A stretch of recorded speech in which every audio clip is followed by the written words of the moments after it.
同樣嘅動作堅持練幾個月，對比起次次都換動作，邊種訓練方法會有效啲？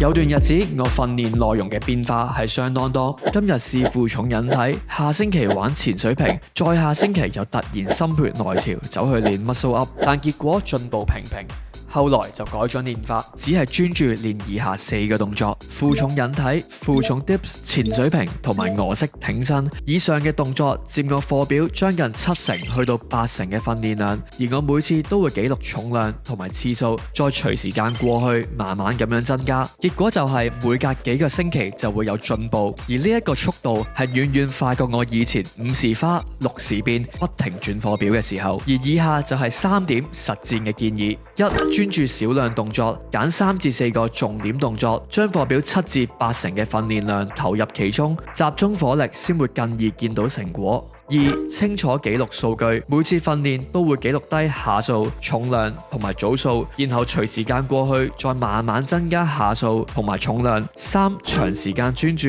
如果仲有進步就唔需要改動作或者係轉課表，一個課表跟半年甚至1年都係冇問題。正如李小龍講過，我唔驚練1萬種招式嘅人，只係驚一種招式練1萬次嘅人。